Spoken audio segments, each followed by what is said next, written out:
Hello বন্ধুরা, আজকে তোমাদের কাছে শেয়ার করব আমার দেশের বাড়ি গিয়ে কি করলাম, কি করতে গেছিলাম, সেই সব তোমাদের কাছে শেয়ার করছি।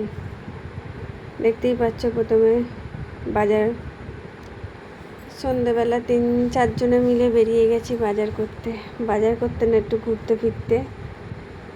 তো হাটে গেছি, রবিবার হাটবার, একটু জিনিসপত্র কিনতে গেছি। হাটবারে এলে অনেক কিছু পাওয়া যায়। তো হাটটা তো সন্ধ্যে বসে না, বিকেল বসে। হাটে অনেক কিছু উঠে গেছে। তো আমি মেন গেছিলাম গাছপাতা, আমাদের এখানে ভালো দানা টানা কিছু পাওয়া যায় না, হয় না, কিনে আনলেও ভালো হয় না। তো ওদের ওখানে বেশিরভাগ আমার পিসি পাঠায় ওই গাছের দানা ফানা, ওটা কিনতে গেছিলাম। আর এখানে দাদার মেয়ের জন্য একটা জামা কিনেছিলাম, তার বাচ্চাটার জন্য কিছু কেনা হয়নি, ছেলেটার জন্য। তো ওর জন্য একটা গেঞ্জি প্যান্ট পছন্দ করেছি। আর এসছি যখন ওর জন্য একটা কিনে নিয়ে যায়। তারপর আরও কিছু কেনার ছিল, ভুলে গেছি। পুজো চলছে তো, ওই কালী পুজোটা চলছে, ওই সময় বেশিরভাগ গ্রামেই হচ্ছে, এই জন্য হাটবারটা সেরকম বোঝা যাচ্ছে না। তো আমরা যেদিনকে বেরিয়েছিলাম সেদিনকে খুবই মেঘলা, মানে ওয়েদারটা খুবই বাজে ছিল। ওই কারণে সকাল থেকে হয়েছে, দুপুর থেকে মেঘলা ওয়েদার, তো বৃষ্টি হবে এই হিসাবে ওনাকে বসেনি, হতে পারে। তো আমরা দেখলাম ওয়েদারটা একটু চেঞ্জ হয়েছে, তো আমার দাদা বাজারে যাচ্ছিলো কাজ করতে, একটু ছুটি আছে, পরের দিন কাজে চলে যাবে, এই কারণে একটু বাজারে গেছে। তো আমি যাবো প্রথমে বললাম, বৌদিকেও নিয়ে গেলাম। তা বৌদি দুটোকেও নিয়ে গেলাম ধরে। ওরা থাকবে, কে সামলাবে, জেঠিমা একটু শান্তি করে ঘুমাবে। তখন গেলাম, ফুচকা তো মাস্ট খাবো বলে। ফুচকাটা ভালো বানায়নি, বাজে, নুন নেই, ঝাল নেই, টক নেই। রোদ্দুর হয়নি বলে ফুচকা কচমচও হয়নি, শক্ত, খেতে ভালো লাগেনি। তাও দেশের ফুচকা খেতে সুন্দর লাগে, যতবারই আমি খেয়েছি মনের মতন হয়নি। আসলে আমাদের এখানে ফুচকা খেয়ে অভ্যেস হয়ে গেছে, তো হয়তো ওই জন্য হয় না, কিন্তু আগে খুব ভালো লাগতো খেতে, ইদানিং ভালো লাগছে না। তো কপাল খারাপ, প্রথমেই বলছি, এত সুন্দর সুন্দর গান বাজনা হচ্ছে, মিউজিক হচ্ছে, তোমাদের সাথে শেয়ার করতে পারবো না।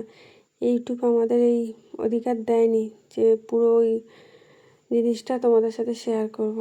তো ফেসবুকে শেয়ার করব, তোমরা শুনে নিও, যে যা ফেসবুকে আছো আমার। এই যে ফাংশান হচ্ছে, ভালো ভালোই গান হচ্ছে, মহাদেবের গান হচ্ছে। আমি আর করে শোনাতে পারলাম না তোমাদেরকে, অত ভালো গায়ক না আমি গো। যেটুকু পারি একটু পারি, 2-4 লাইন, ওটা শুনিয়ে লাভ আছে। এটা হচ্ছে আমরা যখন প্রথম গেছিলাম, মানে শুরু হওয়ার সঙ্গে তখন এই হারে ভিড় ছিল। যত রাত হচ্ছে ভিড়, এটা তো বসে আছে, দাঁড়িয়েও প্রচুর লোক আছে। যে মাঠটা প্রচুর চাষের জমি, মানে বুঝছো, প্রচুর বড় মাঠ। তো মাঠের মাঝখানেই হয়েছে ফাংশান।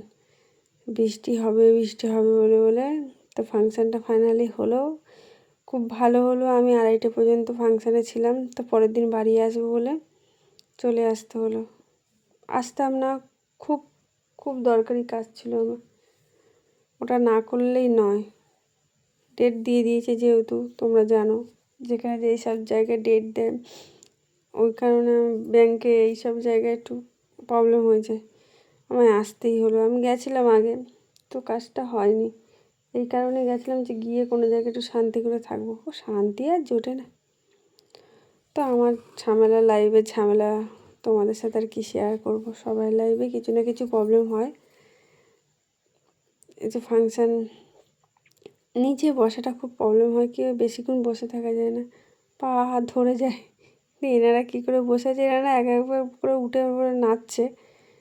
তো আমি একটা দাদাকে বললাম, উনি চেয়ার দিয়ে গেল, চেয়ারে বসেছিল। ও নিচে বসা মুশকিল হয়ে যায়। তো চাষের জমি তো একটু মাটিটা ভিজে ভিজে স্যাঁতস্যাঁতে আছে। তো বৃষ্টি হয়েছিল। এটা পাড়ার মেয়ে দুজনে গান করতে নেমেছিল, উঠেছিল, তারা নেমে গেছে, তার জন্য ওরা দুজন উঠে নাচছে মাঝে মাঝে। এই যে আমার দাদার ছেলেদের জন্য এইগুলো কিনছে আমার বৌদি। আমি একটু গেলাম, তোমাদের সাথে শেয়ার করে দিলাম কি কিনছি। কতক্ষণ দাঁড়িয়ে থাকবো না, মেলাও বসেছে। তো ফাংশানের দিন অনেকটা রাত্রির করে ফাংশানটা শুরু হয়েছে।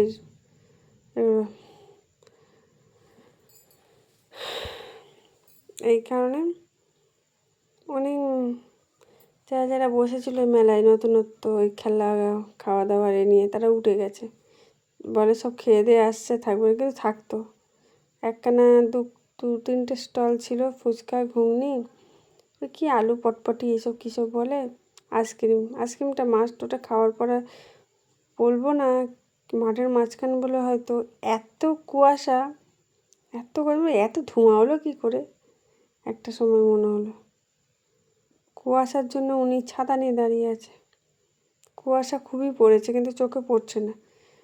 রাত্রিবেলা সত্যি কুয়াশাটা পড়লো, এত কুয়াশা পুরো শীতকালকে মার খাইয়ে দিল। ধোঁয়া ধোঁয়া ফিল